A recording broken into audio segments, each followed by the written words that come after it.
杨紫主演的5部高分剧，如果你都看过，那你绝对是铁杆粉丝。第5部分余生，请多指教。评分6.0，主演杨紫、肖战、翟子路。剧情点评：非常好看的都市情感剧，男女主角的表演都是一流的。虽然是言情剧，但男女主角的表演甜而不腻，非常接地气。男主冷静、细腻、专业，女主可爱、善良、专业。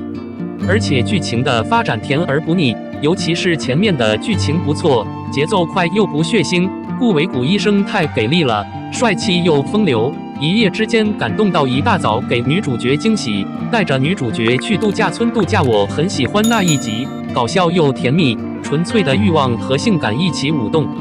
总而言之，我给顾维和导演打5分，很好看的都市剧，值得一看。第4部分，亲爱的、热爱的。评分6.6，主演杨紫、李现、胡一天。剧情点评：我永远记得那天他睡着时的泪水，他满眼的愧疚和心疼，以及他倒空来哄他的草莓和草莓蛋糕。他爱他，并且一天比一天爱他。10年，我从未想过回到对抗的舞台，我以为我已经放下了青春的悸动和骄傲的见证，但那一天我才发现，即使过了这么多年，那些默默守护我们的人，中国人始终没有放下那份执着，对梦想的执着，这是他们青春的记忆，耀眼却短暂，愚昧却热情。青春可以消逝，但谁的青春没有遗憾？总之，这样的爱情真好。第3部，香蜜沉沉烬如霜。评分7.8，主演杨紫、邓伦、陈钰琪。剧情点评：邓伦饰演凤凰，罗云熙饰演萧雨仙，杨紫饰演锦觅。这部剧值很多钱，风景真是太美了，适合想看古装的人。我看这部剧的杨紫的时候，觉得她好漂亮。她没有出卖自己的美貌，但在剧中却非常漂亮，令人惊艳。我觉得她把这个角色演得很好，而且这个角色给了她美丽，而且她真的很自律。这部剧一看就瘦了很多，对我们观众的眼睛很友好。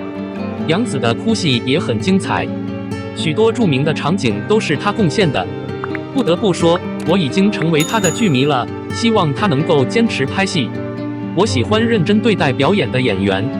家有儿女第2部，得分9.0，主演宋丹丹、高亚麟、杨紫。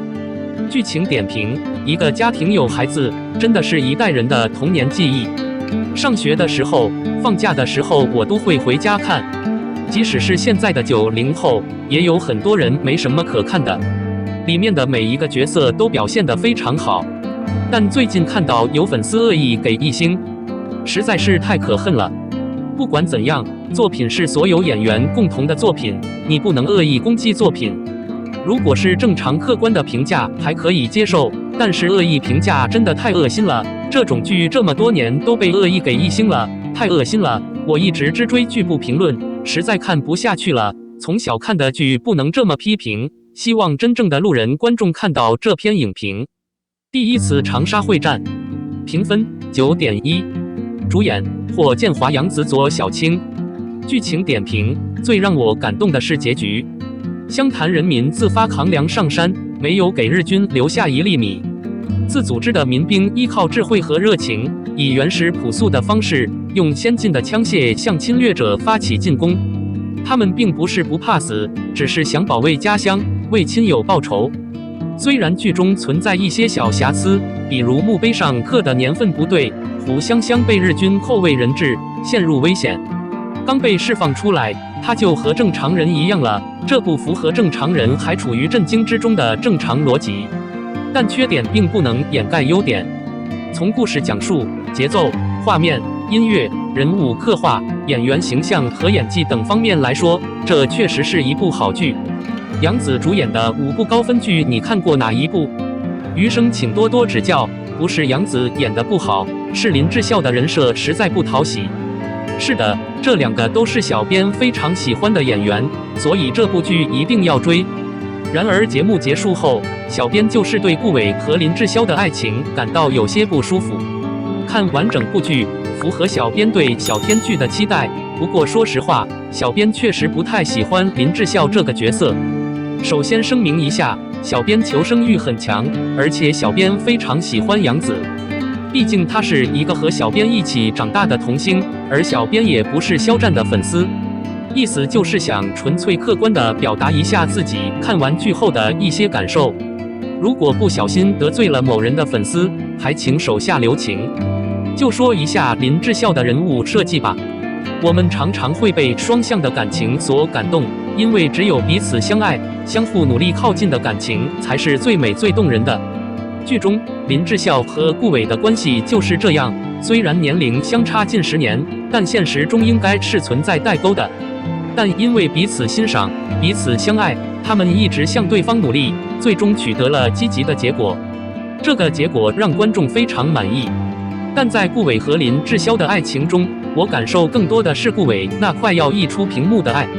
顾伟是一名30岁的年轻医生，他的年龄和职业要求他成熟稳重。当他受到委屈或生气时，他通常不会咒骂，他几乎不宣泄自己强烈的情绪，哪怕前一秒还在洗手台前瑟瑟发抖，出来后也会装作若无其事的样子。而且林志孝比顾威年纪小，也没有恋爱经历，但从林志孝的表现来看，能得到他对顾威的喜爱，着实难得。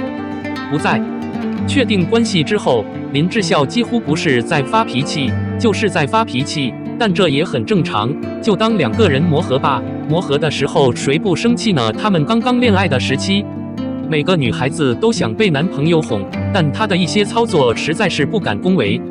例如，顾伟患有健康问题，这样的打击对于顾伟本人来说是致命的。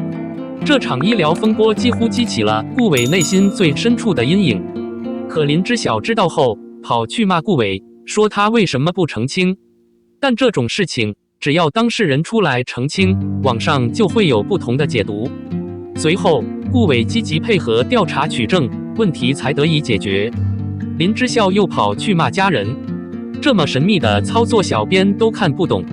在这里静静地陪着顾伟，给他精神上打气，然后鼓励他勇敢面对，不是更好吗？去骂病人家属，这算不算霸道？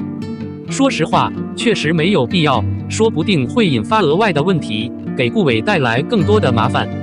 还有，顾伟被邀请出国留学，这关系到顾伟的前途，然后林志孝立马就不高兴了，不仅跟闺蜜抱怨顾伟，甚至还向酒吧里的陌生男人抱怨自己的男朋友。她出去工作了，为何却成了她闺蜜口中的伤心人？而她也没有反驳，完全默认了这个说法。随后，她与顾伟发生了各种脾气，恋爱期即将分开，确实很残酷。但这种不讲事实、无理无理的骚乱，实在是让人不敢恭维。还有一个片段，为了隐瞒2人的关系，林志孝和顾伟洞察到了偷听林父的事情，于是林志孝立即明白了，并炮轰了顾伟。当然，这里他们是互相恶心的，但不知道是因为杨紫演技太好了，还是怎么回事。小编总觉得纸盒子里林志孝说顾伟的坏话是所有的真心话。不，我知道你们是否都和我有同样的感觉，但甜宠剧总是要给女孩子看惯的。男生的一切都得围绕着女主角转，他们的喜好和行为都要以女生的感受为依据，所以给我们展现的就是顾伟那么成熟，那么有耐心，那么善于哄女朋友开心，那么有责任感，对爱情那么深情，而女主角林志孝只是有点刁钻，有点任性，有点吵等等等等。但就是这样一个看似不完美的女主角，却被完美的男主角视为宝贝，这大概就是甜宠剧的精神内核吧。一个愿意拼，一个愿意吃苦，没办法，不是吗？那么大家看完这部剧之后有什么感受呢？剧中的林志孝是不是你心目中的完美女友呢？